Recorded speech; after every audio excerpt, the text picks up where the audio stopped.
At 0418 hours local time, a 6.5-pound warhead punched through the thin steel skin of a fuel tanker on a dirt road 4 miles north of the Chonhar Bridge. That truck was one of 85. Together, they were carrying 1,000 tons of fuel and 420 tons of 152mm artillery ammunition, close to 300,000 gallons, all of it bound for Russian armored units on the Crimean Peninsula. The first fireball climbed 130 feet. When the flames reached the ammunition trucks, the secondary detonations threw fire more than 230 feet into the sky, and the smoke was visible from 12 miles away. The convoy was not unprotected. It had 12 armored escort vehicles built for exactly one purpose: to shoot low-flying drones out of the air. Every one of them still had a full ammunition load when it was over. The formation had left the Henichesk area before first light. 50 fuel tankers, 35 ammunition transporters, 12 BMPT, 72 escort vehicles spaced along the column. It was a resupply run, and by the summer of 2026, a resupply run into Crimea had become one of the hardest things the Russian army did. Repeated strikes on the R280 highway and mounting restrictions across the Kerch Bridge had squeezed the peninsula's logistics down to a handful of usable arteries. 1,000 tons of fuel is enough to keep armored and artillery units fighting on that peninsula for weeks. Cargo and vehicles together were worth somewhere in the region of $45 million. And the road they had chosen was not a road at all. It was a raised dirt track threading the marshland along the Sivash, hard ground barely wider than the trucks using it, with soft mud on either side. That was the point. Russia had stopped trusting the highways. So the convoy commander built a plan that looked, on paper, close to perfect. He sent a decoy formation out onto the R280 in the open, loaded with air defense and heavy escort, moving exactly the way a valuable convoy moves. Let Ukrainian reconnaissance drones find it. Let them follow it. Let the analysts on the other side spend the night watching a column of empty trucks. Meanwhile, the real convoy slipped onto the dirt track and drove quietly toward Chonhar in the dark. The plan worked.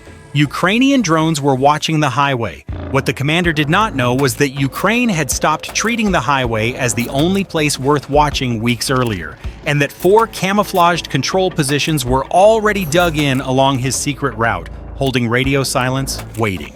Then the lead truck rolled off the asphalt and onto the dirt. 820 feet of vehicles committed to a single lane with marsh on both sides.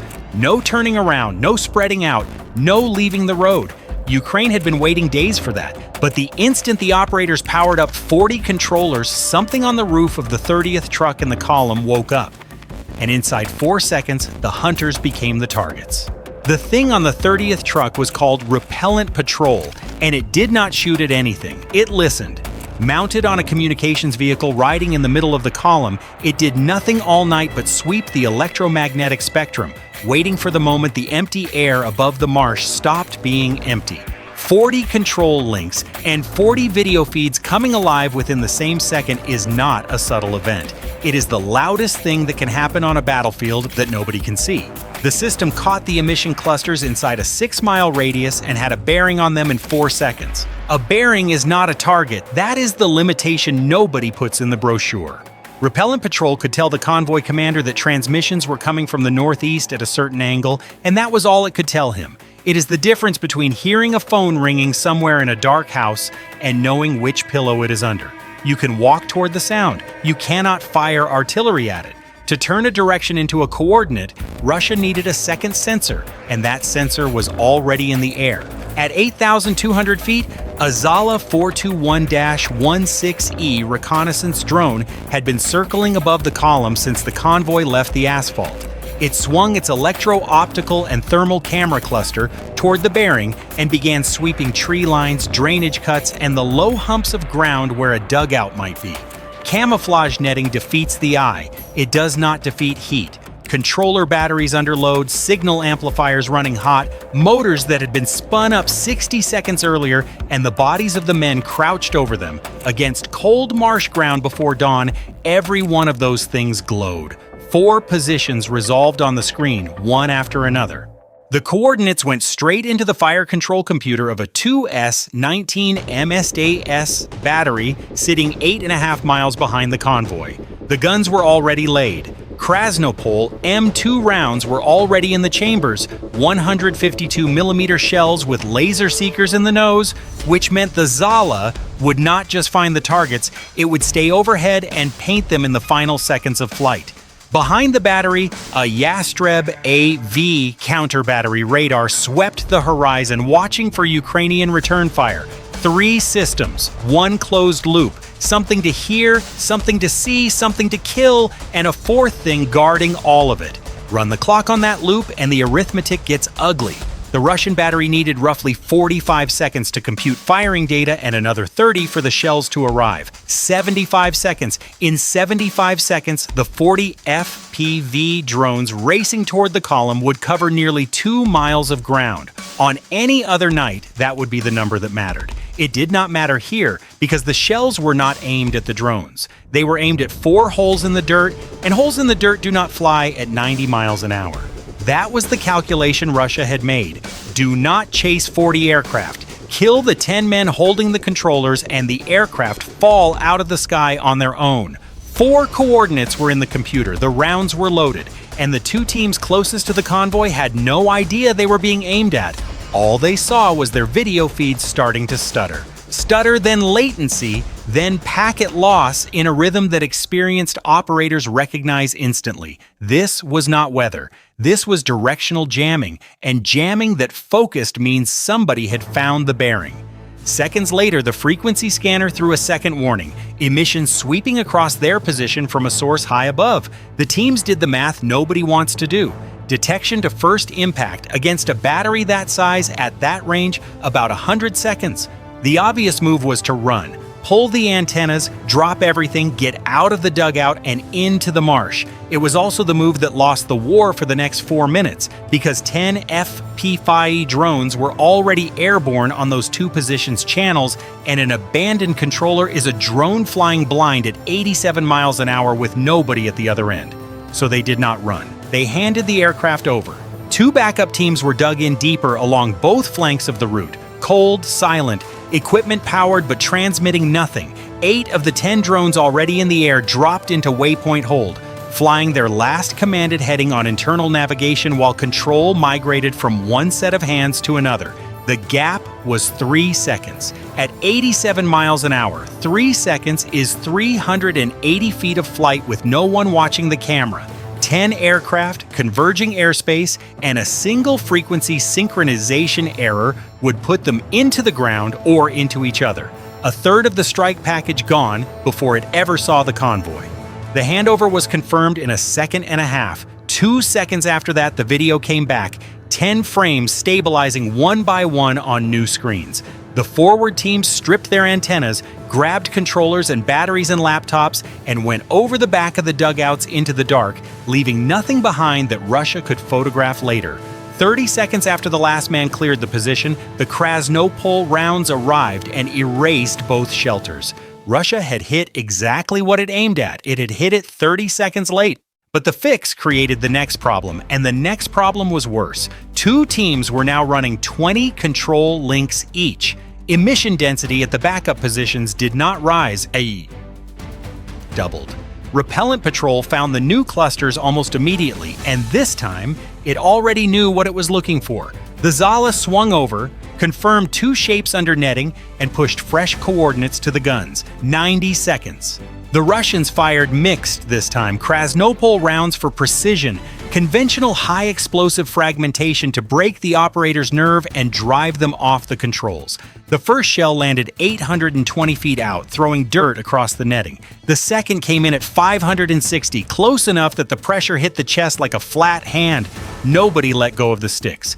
And above the road, 40 aircraft were now funneling into one small piece of sky on 4 separate axes, stacked at 390, 490, 590, and 660 feet, with barely 5 seconds of separation between aircraft in the same lane. Jamming meant each operator could see only his own channel. Everyone else's corridor was an article of faith.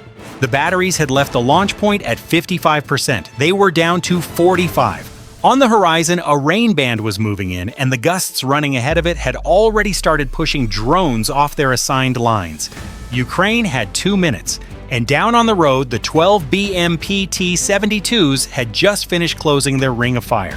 The BMP-T-72 was built for this exact minute. Two 30mm 2A42 autocannons per vehicle, a turret that rotates through a full circle, tracks that cross mud a wheeled truck would sink into. One vehicle leading, one anchoring the rear, 10 spaced evenly down both sides of the column. On paper, it is a dome of fire, a moving umbrella that covers every approach angle at once, and drones do not fly through umbrellas. On paper, the umbrella only works if the vehicle underneath it can move. Here, the turret swung freely and the tracks did not, because the dirt track was 1 lane wide and the marsh on either side would swallow 40 tons of armor in a minute. 12 of the most capable counter-drone vehicles in the Russian inventory had been reduced to a lawn sprinkler bolted to a fence post. It can spray in every direction. It cannot take one step toward you, stand outside its reach, and it is just a machine making noise. The first wave did not understand that yet. 12 lead aircraft came in from 4 directions, 3 at a time, spread wide. The BMP-T-72s handled them the way they were designed to.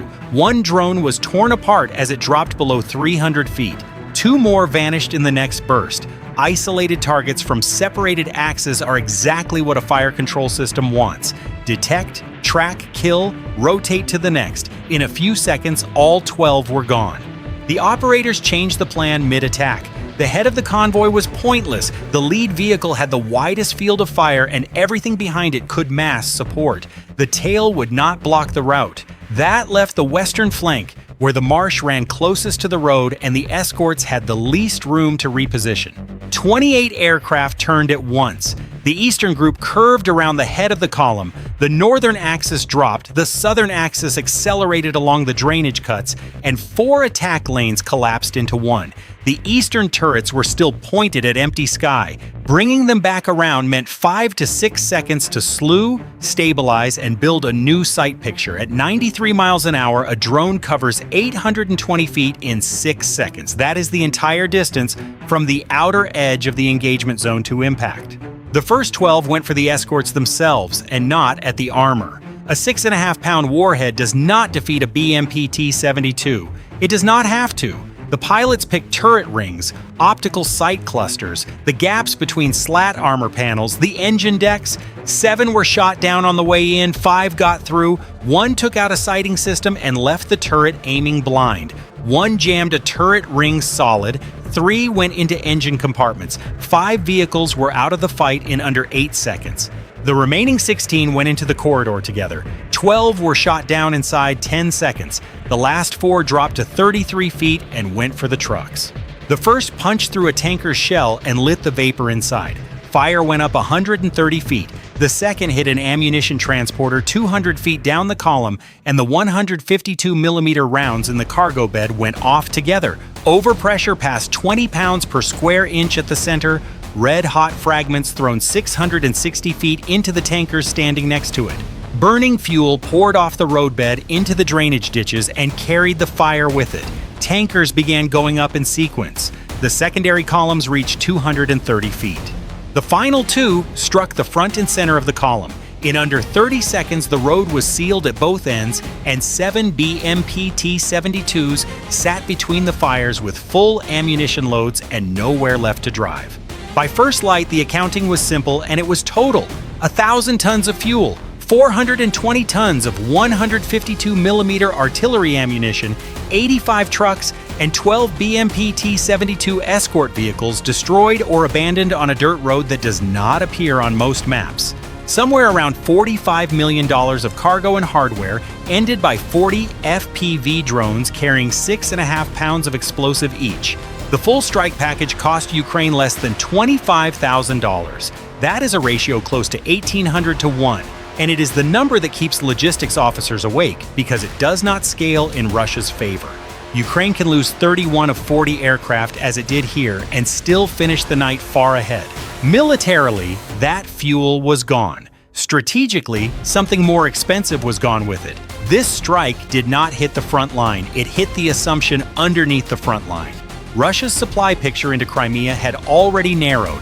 Pressure on the R-280 constraints across the Kerch Bridge and the dirt tracks through the Sivash marshes were the answer to that narrowing. They were the route chosen precisely because nobody was supposed to be looking at it. After that morning, there was no longer a road into Crimea that could be described as safe. Every remaining option was slower, more expensive, and watched. And the escorts failed in a way that will be studied. The 12 BMP-T-72s were not outgunned. They were outpositioned by terrain the convoy chose for its own concealment. The same marsh that hid the column from the sky held the armor in a single lane and let 28 aircraft attack the one flank that could not shoot back in time. Concealment and mobility were traded against each other, and the trade was made before the first drone launched. The road Russia chose, so that nobody would see them pass, turned out to be the road where nobody would see them stop.